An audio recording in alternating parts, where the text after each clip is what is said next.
Obviously, for being COPPA compliant, you have to determine an age of the user. But if you think about under 13 users, there is a possibility that they are going to lie about it just because they are so curious, they want to experience everything.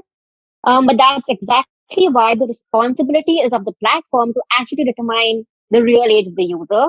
Speaking about it from a model building perspective, keyword based solutions are only going to go so far. With them will come the risks of either misdetection or underdetection, which we actually cannot afford. So having contextual AI models that looks at the entire conversations or the metadata that comes along with the user is super important. Since we're talking about model detection, I also want to talk a little about the challenges that we face. And one of them is just curating training data sets. Now it seems like it's super trivial, but it's actually not. And to put yourself in the shoes of someone curating training data set, I want to ask y'all a question, and y'all can just think about it for like 3 to 5 seconds, or maybe type it in the chat. It's an easy question, and the question is, "What's your age?" I'll give you 5 seconds to think about it, or like type it in the chat. Okay, now I'm pretty sure everyone's thought about it, and the easiest answer you could have thought was like 30. I'm 30. My real age is 30 or 21. He's lying.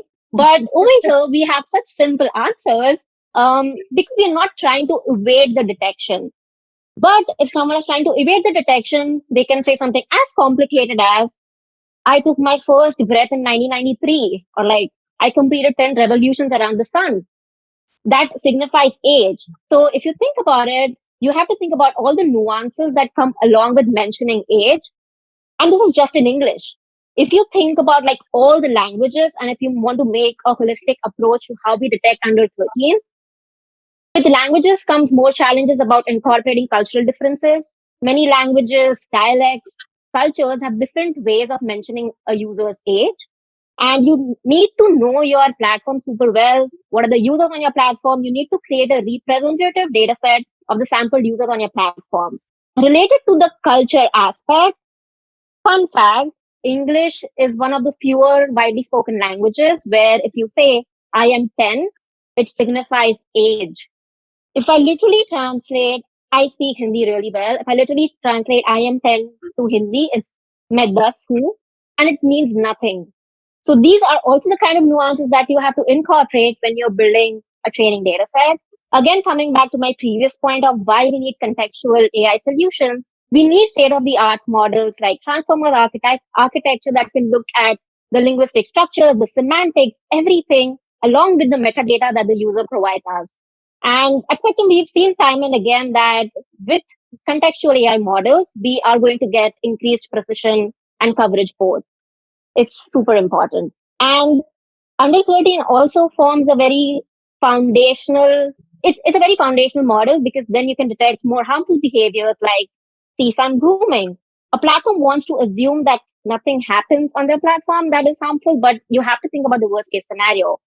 You have to proactively detect if the user is the user underage? Is it talking to an adult? Is the conversation appropriate? These are all sorts of things that you actually have to look at. And that's why it becomes so important to have a model that can detect underage 18 so accurately.